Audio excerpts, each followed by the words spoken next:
Sa ibang balita, Department of Public Works and Highways nag-inspeksyon sa Ilocos Norte ngayong araw. Ang update niyan alamin natin sa sentro ng balita ni Jude Pitpitan ng Radyo Pilipinas. Tulay na puro poste. Yan ang personal na nasaksihan ni Department of Public Works and Highways o DPWH Secretary Vince Dizon sa kanyang pag-i-inspeksyon dito sa Barangay Luwing sa Pidig, Ilocos Norte. First phase lang kasi ng proyekto ang natapos noong 2025 kaya hindi pa rin nagagamit ngayon. Itong pansamantalang daanang ito sa mismong ilog ang pinagtsatsagaang daanan ng mga magsasaka upang maitawid ang kanilang produkto sa merkado ng Pidig, Ilocos Norte.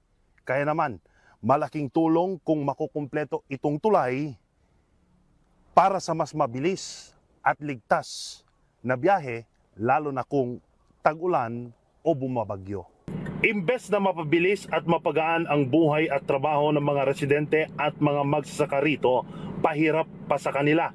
Inaabot raw kasi ng 10 minuto ang pagtawid nila sa alternative route kapag umuulan. Sandali lang, wala pang 10 minuto.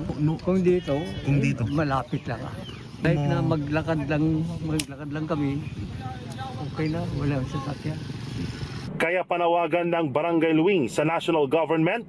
Sana sir, yung panawagan lang namin para maayos na ito, maituloy na sana itong tulay nito kasi malaking may tutulong sa amin po dito, lalong-lalo na sa mga different barangays sa ako namin sir. Pagtitiyak naman ni Secretary Dizon, matatapos ang proyekto ngayong 2026. Pusin mo muna yung sinimulan mo, di ba?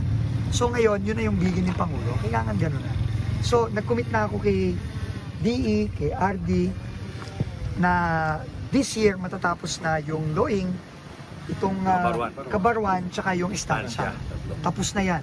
So yun ang commitment na natin sa mga kababayan natin dito sa Pidig, sa Ilocos Norte, na matatapos na ito. Kasi yun ang utos ng Pangulo.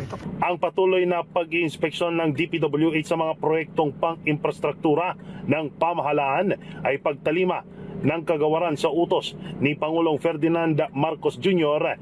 na bigyan ng maginhawang buhay ang mga Pilipino. Mula rito sa Ilocos Norte para sa Integrated State Media, Jude Pitpitan ng Radyo Pilipinas, Radyo Publiko.